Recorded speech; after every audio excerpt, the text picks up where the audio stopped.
Hi everyone, it's me Carol with part 3 of our series on learning the minor arcana with the understanding of numerology.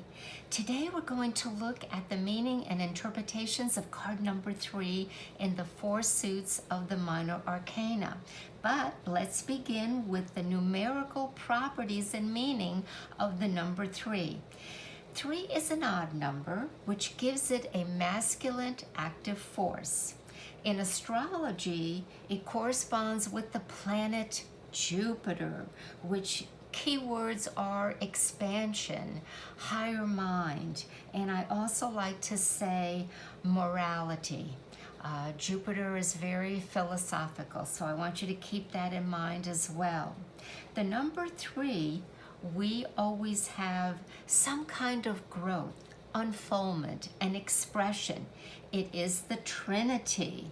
And in Christianity, of course, we knew it as the Father, Mother, Son. Relating it to Egyptian mythology, we can look at it and understand it as Osiris, Isis, and Horus. It also represents man's truing nature of spirit, mind, and body. The 3 forms the first triangle, so it depicts energy and a creative force. So keeping all of that in mind in understanding the divination and interpretation of the suits of the 3 minor arcana, let's go ahead and begin with the 3 of Wands. We have fire when we have the wand suit. And here we had an original idea that has produced greater results. And as you may recall from the previous video, the wand suit spirit also represents the self. And in this card, we can see a clarification of one's self-identity. The confidence of the 2 of Wands has now led to further achievements, recognition, and progress. So in this card, we have a figure that has turned his back on the past and is now exploring the unknown. And the symbology in this card is very rich, but that's not my purpose to really go in it at this point. But I want to bring to your attention, though, something that is important in understanding the concept of the 3s in the minor arcana, and that is the checkered of the black and yellow, kind of a sash over the left shoulder of this person that crosses over to his right side.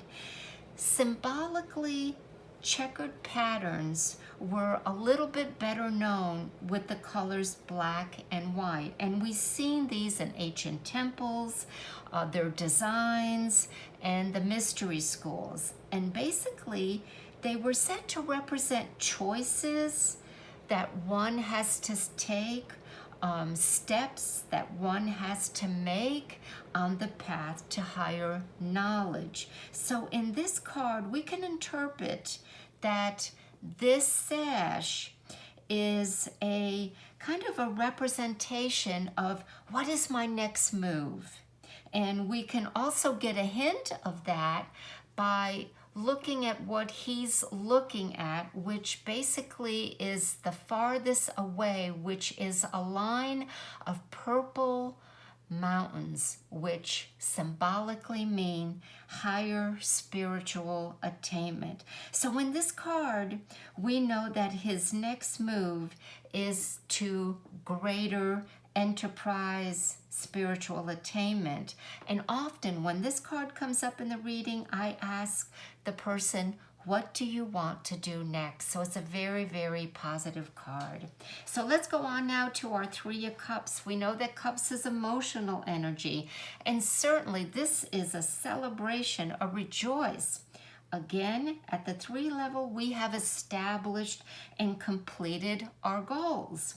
Something has been started at the 1 level, and now we have new birth, a proposal for marriage, possibly a graduation, maybe a promotion, but there's an emotional and spiritual change in your life that is being represented, and everyone right now is in celebration. Now, I want to also bring to your attention that this card really is different than the Three of Wands. In the Three of Wands, we are pausing and reflecting on the future. Here, we are kind of saying, let's party. Let's take time to celebrate, to give honor to the friends, family, lovers, partners, whoever had their hand in creating the phase, the stage that we are now in. Now, when I opened up this video, I talked about the Trinity, I talked about the pyramid, and here I also want to maybe suggest that we are looking at the triple goddess that is represented by the three females. And the triple goddesses, of course, are the maiden, the mother, and the crone. Again, we have the first of the triangles. We can say a pyramid, and it is certainly depicted here in the cards of the Three of Cups. All right.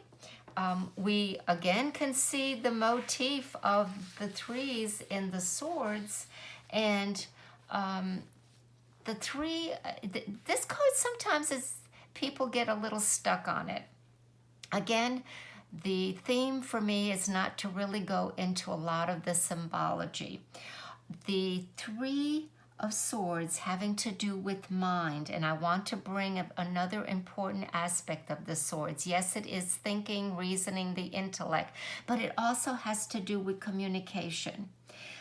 This card sometimes is pain in order for change. In other words, as we travel the path of life, we're going to hit some sorrows. We're going to have hurt. We're going to experience this. And this card is saying that we have to transform them in order to mature.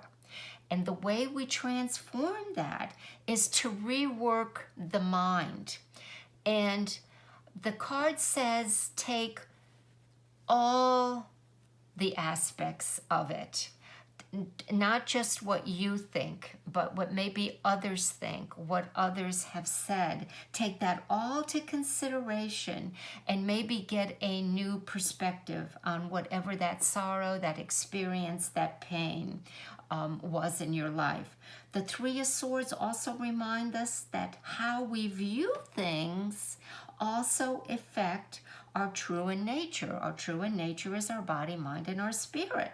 So everything in life is fluid, and so too must our mind be, our intellect be, our reasoning be, and our expression be, so we don't get stuck in the past. This card is asking you to clear all that art and symbolically get to the heart of the matter.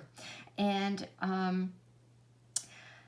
sometimes when this card comes up, I'll ask, how do you view your past? How do you tell your story from childhood and psychologically from your own inner father, mother, child that we all have? We respond to life sometimes from the father within, the mother within, and the child within. So there are aspects that we can look at in this card and saying that for us to move forward, we have to clear that out.